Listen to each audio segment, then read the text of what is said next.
Bonjour à tous, nous voilà ce mardi 16 avril pour le thème La puissance fait du bruit. Nous allons commencer par prier. Père éternel, nous te disons merci pour tout ce que tu fais, merci pour un nouveau privilège de venir devant ton trône. Père éternel, nous oublions tout ce que nous prend la tête et tout ce qui est choses circulaires et de ce monde. Nous voulons, Seigneur, se focaliser sur ton enseignement. Je prie, Seigneur, à la fin de toute chose, que tu te glorifies et qu'on puisse partir avec une instruction, une sagesse supplémentaire au nom de Jésus. Amen.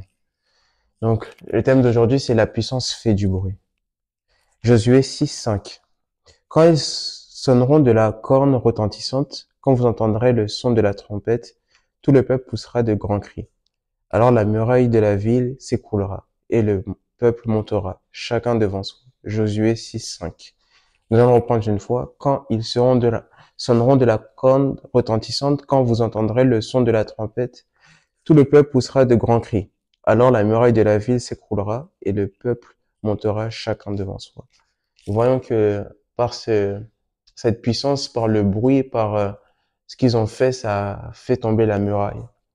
Donc forcément, ça ne veut pas dire que le bruit, forcément, c'est ce qui est fort, mais le bruit, ça ramène de la puissance. Donc nous verrons même dans l'exemple dans la parole, nous voyons que l'ombre de Pierre, il ramenait des litières. Et il sortait des litières, il sortait cela. Parce que l'ombre de Pierre avait la puissance. Ça faisait pas forcément, on n'entendait pas, c'était pas fort, mais c'était puissant. Et notre Père dira, beaucoup de chrétiens ne prient plus à haute voix. Et c'est l'une des raisons pour laquelle nous voyons moins de démonstrations de puissance parmi nous. Donc le moment de prier, comme dirait le docteur Miles Morrow, c'est la prière, c'est la communion et la communication euh, avec Dieu qui touche son cœur. Et quand nous prions, nous devons plus puissants, nous devons plus spirituels, nous chargeons. Donc c'est vraiment important. Nous voyons que Jésus, dans beaucoup d'étapes de sa vie, il a prié, il jeûnait. Et c'est ce que Dieu nous encourage à faire. Au cours du premier service auquel j'ai assisté à Ekrad, nous a demandé de crier Alléluia. Et le gars à côté de moi a crié si fort que j'ai failli sortir de l'église. Là où il y a de l'électricité, il doit avoir du bruit. Le Concorde, un avion qui peut vous emmener de Londres à New York en 3 heures de temps environ, a été cloué au sol en partie parce que les gens disaient qu'il était trop bruyant. Avec son moteur puissant, ce n'est que normal qu'il soit bruyant. Nous voyons que la puissance, ça attire le bruit et ça ramène. Nous voyons que la foule suivait Jésus parce qu'il était puissant. Et parce qu'il était puissant, on entendait des fois, il disait non, faut que Jésus parte. Si tu peux partir, parce que là, ça ramène un peu trop de distractions dans la ville, ça ramène des perturbations. Donc nous voyons que la force et la puissance que nous avons entre nous, ça doit faire du bruit. Les gens doivent le sentir. Quand nous sommes des gens spirituels, tout ce que nous faisons, c'est esprit. Et nous savons que en tant qu'esprit, tout ce que nous faisons, c'est relié à Dieu. Et nous avons la force et la capacité d'être puissants. Il dit que je vous ai donné domination sur toute chose. Et quand nous avons cette domination, quand nous avons cet esprit-là, nous pouvons commander la nature, nous pouvons commander les hommes à venir, nous pouvons appeler nos aides divines.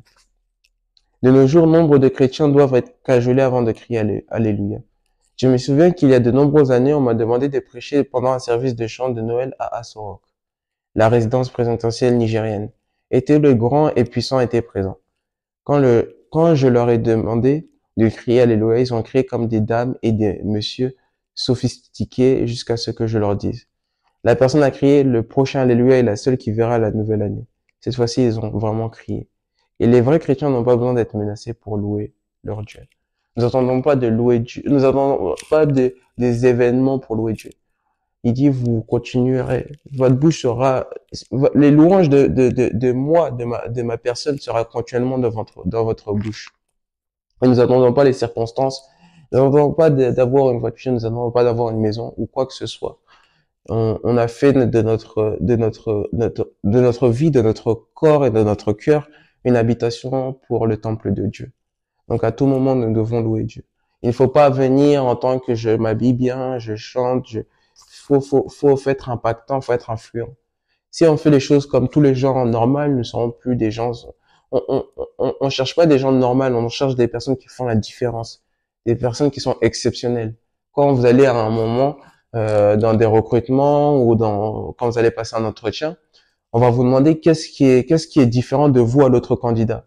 Et là, c'est là que vous créez la différence. Donc, si vous dites la même chose que la personne, il y a beaucoup de probabilités que peut-être la version d'autre sera prise, alors que peut-être vous avez la grâce, peut-être vous avez l'onction, vous avez plein de choses. Mais parce que vous êtes mis au même niveau que l'autre personne, vous allez avoir ce résultat. Mais si vous montrez la différence que vous amenez une valeur ajoutée à l'entreprise, vous dites que j'ai des compétences, j'ai fait cette expérience, j'ai cette expertise, ils vont vous regarder davantage, ils vont chercher à avoir vous. Il dira aussi, il y a de nombreuses années, je marchais et priais dans la Redemption City, au milieu de la nuit, affamé et assoiffé de la puissance de Dieu. J'ai pleuré. Seigneur, je t'ai dit depuis le début que je voulais pas être ordinaire. Je t'ai servi autant que je pouvais quand je donnais encore des cours à l'université, gagnant un peu d'argent pour faire ton travail. Mais tu m'as sorti de là. Maintenant, tu as fait de moi le surveillant général. Et je n'ai pas la puissance pour faire le travail qui incombe à mon poste. Père, donne-moi la puissance ou tue-moi. À un moment, dans toute notre vie, il faut être radical. Radical avec vos amis, radical avec votre famille, radical avec toutes sortes de choses. Et il faut pas. Des fois, vous verrez que on vous demande pas. Quand le docteur il veut faire une opération, il va vous demander c'est soit ci, soit ça. On peut pas avoir deux jambes. C'est soit vous êtes en feu, soit vous êtes froid. C'est même la parole dira que celui qui est tiède, je le vomirai. Donc, il faut choisir son camp. Et ce que nous dit, il faut pas être des personnes ordinaires. Si, c'est le mot qu'il faut retenir, ordinaire. Pas les choses qu'on fait que tout le monde fait. On fait pas parce que tout le monde fait. Si vous devez faire la différence, c'est sûrement parce que Dieu a placé une grâce, quelque chose qui vous rend différent des autres. Et cette différence, ce sera vu par les hommes.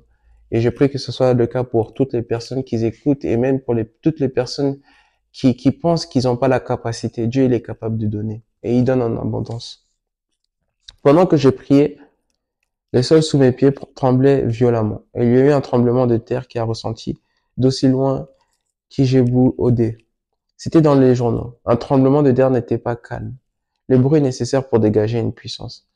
Arrêtez d'essayer de ne pas être bruyant. N'empêchez pas le mouvement de Dieu avec votre soi-disant sophistication.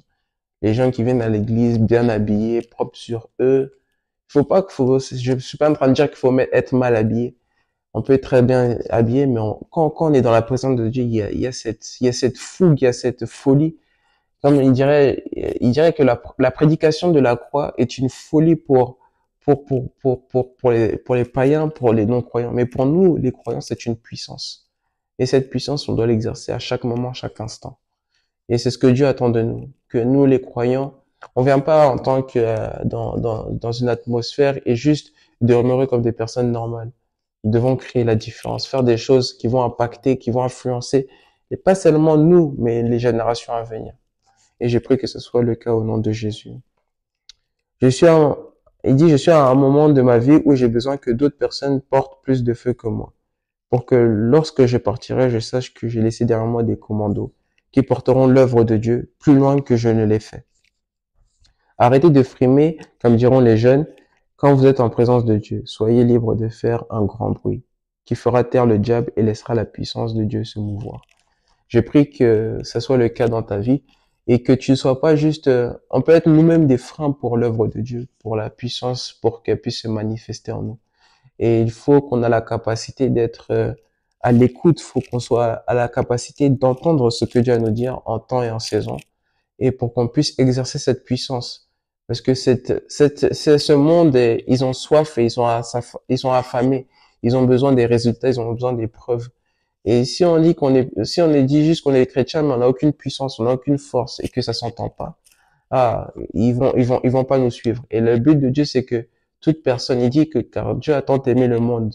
Donc, il a aimé ton voisin qui n'est non croyant, il a envoyé ton ami qui est musulmane, et il a aimé tant le monde. Donc, il faut que ces personnes entendent qu'il y a un Dieu vivant, qu'il est réel et qui est puissant, et que vos témoignages font du bruit, vos actions font du bruit, vos caractères font du bruit. Et si tu as quelque chose, si tu peux faire du bruit là, c'est aussi faire comme il dit dans Josué 6:5. Le peuple poussera de grands cris. Si tu peux pousser un grand cri pour tes finances, pousser un grand cri pour ta famille, pousser un grand cri pour tes amis, Pousse un grand cri pour toi-même, pour là où tu étais, là où tu es et là où Dieu veut t'emmener. Et je prie que Dieu, ce qu'il fait dans ta vie, qu'il va continuer à nous façonner à son image et qu'on puisse être des personnes puissantes. Et le point d'action, c'est pousse un grand cri d'alléluia où tu es et que ce alléluia, ça sera le son de cette année, ce sera un son qui sera victorieux au nom de Jésus. Que Dieu te fortifie et que tu continues à passer une bonne semaine à l'écoute de Dieu au nom de Jésus.